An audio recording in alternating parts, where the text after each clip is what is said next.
Tervehdys K-studiosta, täällä on Kekkonen ja tällä viikolla lähtee taas heavy-nurkkauksen bändit käyntiin ja siinä mielessä tää viikko on mielenkiintoinen, että me ollaan toka vikaa kertaa tällä viikolla. Käsitellään ulkomaalaisia bändejä ja sitten ei seuraavalla, mutta sitä me seuraavalla vedellään jo suomalaisella heavy metal bändeillä. Tulee mielenkiintoista, mitä kaikkea sieltä löytyy.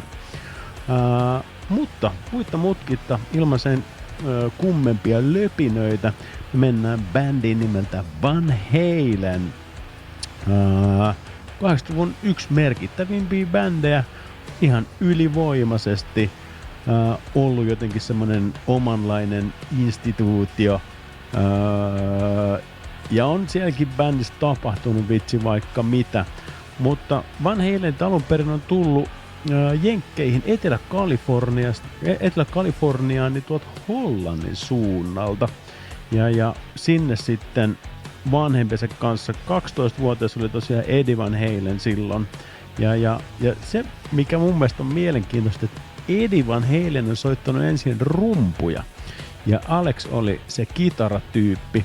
Ja joku kerta sitten Alex meni kokeilemaan Eddie Van Halenin rumpuja ja Edipä siitä sitten kimpaantui ja kostoksi alkoi soittaa kitaraa. Ja mun mielestä tietyllä tavalla hauska sitten, Alex Van Halen eli semmoista niinku normaalia nuoren miehen elämää, mutta sitten Eddie Van Halen oli se, joka oli himas vaan ja soitti kitaraa ja harjoitteli. No, Van Halenien ensimmäisen bändin nimi oli Mammoth. Ja jossain vaiheessa se muuttui sit siihen Van Haleniin. Gene Simmons jopa kiinnostui Kissiltä niin Van Halenista ja lupasi, että hei, mä voin kustantaa teille tommosen demonauhan yhdellä ehdolla. Bändin nimeksi pitää tulla Daddy Longlegs. No eipä Van Halen siihen sitten tietenkään suostunut ja ei siitä hommasta sitten mitään tullut. Ja mikä mun mielestä oli hauskaa, että Gene Simmons sanoi sitten vielä Van Haleneille, että hei, teistä ei kyllä koskaan tule yhtään mitään. Tommosetkin voi olla aika ratkaisevia. Oli ne sitten miten päin vaan, oli ne kehuja tai sitten jotain negatiivista, niin se voi olla, että se synnyttää sitten just semmoisen vastareaktion ja Van Haleninkin tapauksessa, niin ne alkoi vielä kovempaa keikkailee. Jossain vaiheessa Warner Music sitten löysi Van Halenin ja 78 tehtiin debyytti. Ja debyytti oli heti jättimenestys. Ja kyllä mun mielestä kun kuuntelee ekaa levyä, niin en ihmettele. Ja mä jotenkin peilaan näin tietyllä tavalla vaikka siihen, että AC/DC:n Highway to Hell ja sit toi Van Halenin debyytti on tullut niinku samaan aikaan, niin ois ollut kyllä ihan siisti elellä teininä joskus tolloin 7-8. Mutta joka vuosi sieltä tuli sit melkein sitä levyä ja 1984 niin tuli sitten toi Van Halenin levy, jonka nimi on 1984. Ja se on kyllä hiton kova levy. Mä tekin tos kun kuunnellut Van Halenia, niin jotenkin väkisin tulee mieleen, kun laittaa ton levyn just soimaan, on se, että vitsi, elämä on ollut joskus siistiä ja ehkä tietyllä tavalla peilailee sitä sitten tän ajan kaikkiin murheisiin ja murheen kryyneihin, pandemioihin, sotaan. Miten ehkä tietyllä tavalla sananvapautta rajoitetaan.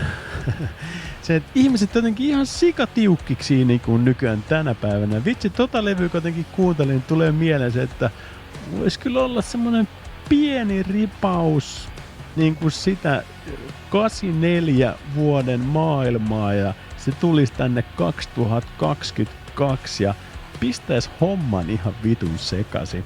Ois siistiä, mutta ehdottomasti hyvän mielen levy. Ja mun mielestä Van Halenista tulee muutenkin, ehkä varsinkin kun kuuntelen noita David Lee Rothin levyjä, niin ehkä hänessä on vielä sitä sellaista energiaa. Niistä jotenkin tulee se, että ei vitsi. Kyllä vitsi, oispa 84, oispa 80. No joo, onhan meillä varmaan asiat tietyllä tavalla nykyään monessakin suhteessa paremmin kuin 84. Mutta toi 84-niminen levy oli Van Halenin myydyin. No, siellä oli Jump, Panama, Hot for Teacher, kaikki noita Van Halenin tiukimpia biisejä. Mutta sitten senpä jälkeen niin sitten jossain vaiheessa David Lee Rothin ja Van Halenin välit vähän niin kuin jääty. Siellä oli paljon erimielisyyksiä oikeastaan koko Van Halenin uran aikana. Ja David Lee Roth se siirtyi sitten solo-artistiksi menestyväksi semmoiseksi. Mut löytyi ainakin yksi vinyyli muistaakseni David Lee Rothilta. Ja sit sieltä tuli tämmönen laulaja kuin Sammy Hagar. Ja levyn nimi 5150, 5150. Siinä on kans ihan hiton tiukka levy. Vitsi, nyt mun täytyy taas lunttaa, koska siellä oli semmonen biisi, minkä mä laitoin semmonen biisi, minkä mä laitoin tonne meidän heavy-nurkka listalle kuin Get Up. Käykää kuuntelee, siinä on vitsi energiaa. Ja mun mielestä tietyllä tavalla, vaikka kaikkia, se on tietysti se klassisin kokoonpano, että siellä on Van Halen ja David Lee Roth, niin se on se Van Halen. Mut on noin Sammy Hagarinkin levyt hyviä, vähän erilaisia, ja sit mun mielestä tietyllä tavalla jokaisen vuoden levy, ne vähän resonoi sitä aikaa, mikä on ollut, ei välttämättä sitä solistia, mutta pelkästään jo sitä aikaa. No sitten jossain vaiheessa Sammy Hagar lähti, siellä tuli taas omat sotansa bändin sisällä. Ja David Lee Roth palasi sitten nauhoittamaan muutaman biisin kokoelmalevylle ja silloin huhuttiin, että okei, David Lee Roth tulee takaisin ja esiintyivät jopa MTV Music gaalassa, niin Music TV gaalassa, niin esiintyi siellä yhdessä ja oltiin ihan varmoja, no niin, nyt se klassinen kokoonpano taas palaa, mutta eipäs palannutkaan, vaan sieltä tuli Gary Cherone, joka on Extremeista tuttu, ja tekivät tämmöisen levyn kuin Van Halen 3. Ei ollut ihan niin kova levy sinänsä, ainut että se möi kultaa Jenkeissä, mutta Van Halenin mittapuussa niin sitä ei pidetty niin kovalla, mutta sekin on kova levy. Ja sitten mun mielestä siinä taas myöskin kuulee sen, että vaikka siinä nyt on Gary Cherone ja se kuulostaa totta kai erilaiselta kuin Sammy Hagar ja David Lee Roth, niin mun mielestä se taas kertoo just nimenomaan siitä ajasta. Ja sitten siellä on ollut, ehkä siinä on semmoinen, kun tietää, että se grungekin on ollut siihen aikaan, niin sieltä kyllä kuulee mun mielestä sen, että okei, tää on sen aikakauden levy. Ja mun mielestä sekin on jo siistiä niin kuin siinä levyssä. Ja siinä on se klassinen levyn kansi, missä iso äijä ammutaan tykillä vatsaa. Mä ainakin muistan omasta nuoruudestani sen. No 2002 Sammy Hagar ja David Lee Roth lähti yhteiskiertueella. Sitäkin vähän ihmeteltiin, että what? Edin päihdeongelmat, sitten oli bändi kaikkea muuta sisäistä draamaa silloin 2000-luvulla. Sitten Cheronekin tuli laulamaan sinne johonkin keikoille, mikä on mun mielestä ihan huikea. Okei, siellä on ollut omat erimielisyydet ja kaikkea, mutta silti 3 solistia eri aikakausilta. Ja mun mielestä just nimenomaan Van Halenissa on siistiä, että siellä on ne 3, ihan selkeästi 3 eri aikakautta. Ja melkein pitäisi tehdä sille, että tutustuisi vielä enemmän noihin Van Halenin levyyn, koska mä tiedän, vitsi, niissä on kaikissa joku semmoinen oma fiiliksensä. No sit siellä tapahtui semmosia jäsenmuutoksia, että sieltä tuli myös Wolfgang Van Halen 2006. Ja katsotaan.